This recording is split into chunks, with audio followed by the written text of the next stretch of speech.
talk about pushing back the Axis. So we're going to talk about obviously the European theater.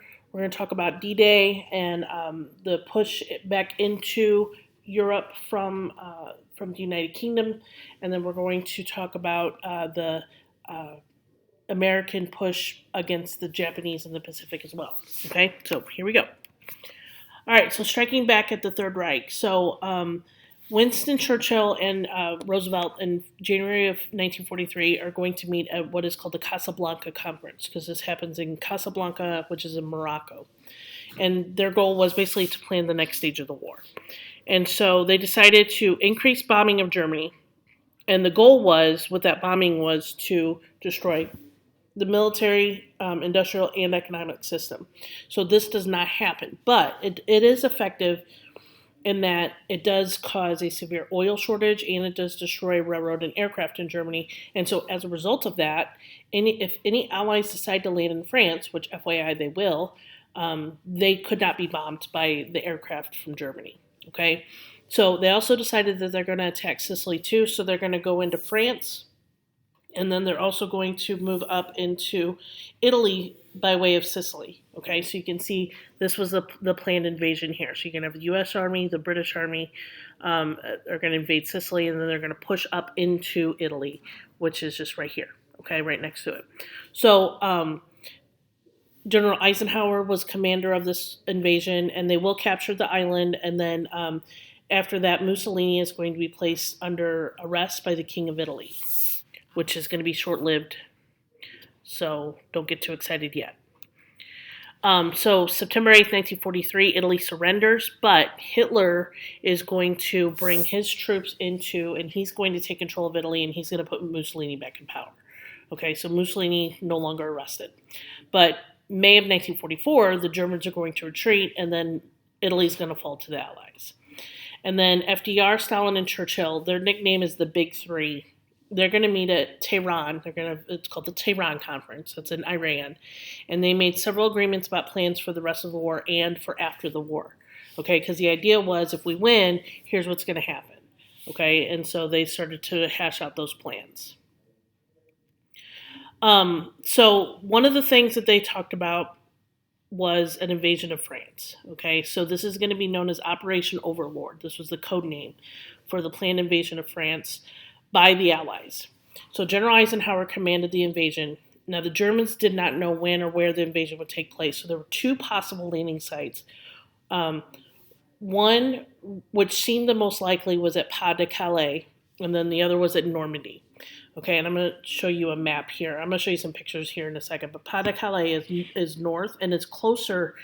That's a much closer distance from England to France.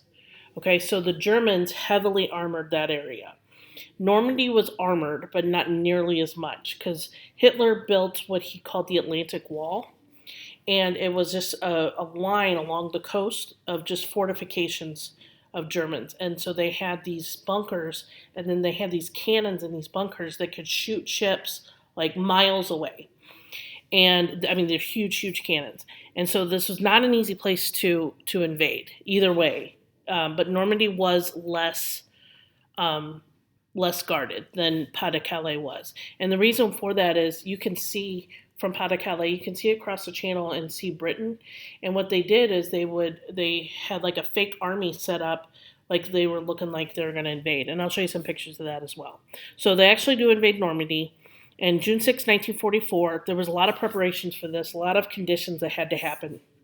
So one of the things was they had these obstacles all along the beaches. And so it had to be a rising tide, and it had to be a clear full moon the night before, because what they did is they dropped paratroopers down behind enemy lines, and then they were going to invade, and the idea was to surround the Germans. Okay, so they're going to invade on 5 different beaches. Okay, so Utah, Omaha, Gold, Juno, and Sword.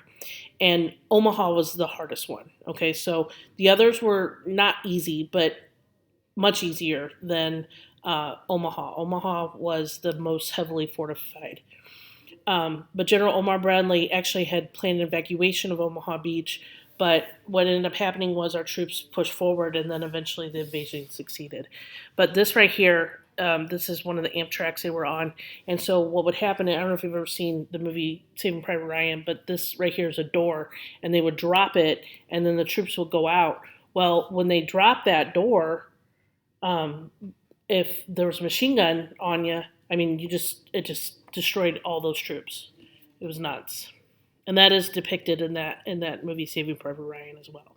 So let me show you some pictures here. So this right here is one of the tanks. It's an inflatable tank, and they had a bunch of these that were on the English side of the channel that made it look like they were going to invade at Pas de Calais. These right here are the obstacles. So the idea is if they could get a rising tide, they could get the ships over top of them, and then there would be less beach to for the soldiers to go. Okay, less time to travel. And then this right here is the invasion site. So Calais is right up here. Okay, so just right across from Dover. All right, it's right in this area. It's actually this whole region right here. But this is where they landed. Okay, so you can see all the arrows are pointing towards there. These are the 5 beaches are right along here. Okay. All right. So driving the Japanese back. So U.S. military leaders called for a 2-pronged attack to defeat Japan. So Admiral Nimitz and the Pacific Fleet, their job was to hop from island to island in order to get closer to Japan. Okay, so that's what this is going on here. So they're going from island to island, just taking over each island, trying to get closer and closer so those B-29 bombers don't have as far to go, and so they have some landing area. Okay. General MacArthur's troops then would also advance through the Solomon Islands. They would capture New Guinea and then retake the Philippines. Okay, so while Nimitz is trying to move closer and closer to Japan, which is up here, MacArthur is trying to move farther and farther west, okay, trying to get to the Philippines, which is right here. Okay, so the island hopping began in the fall of 1943, and what they would do is they would use Amtraks, and this is an example of an Amtrak, and it's basically a tank. It's a boat tank, okay, so it's a boat that has tank tracks, and they would use those to get the Marines on the beaches on those islands and take controls, and then the B-29 bombers were used to invade the Mariana Islands, and they were able to, once they got the Mariana Islands, they could fly from the Marianas, and they could bomb Japan from there, so they had a place to land. All right. So General MacArthur's troops started a campaign in the Southwest Pacific with the invasion of Guadalcanal, which is going to be a major battle in the Pacific Theater, in August of 1942, and then by early 44, they had captured enough islands and surrounded Rabaul, which was the main Japanese base in New Guinea. Okay, so we're talking in this area right here. This is New Guinea right here. Okay. And then they went over to the Philippines. There's the Philippines right here to capture that. Okay. The Battle of Leyte Gulf. So the Japanese warships ambushed the American ships in the Philippines at Leyte Gulf. So you can see on this map how they came down and across, and they met up with the American fleet there.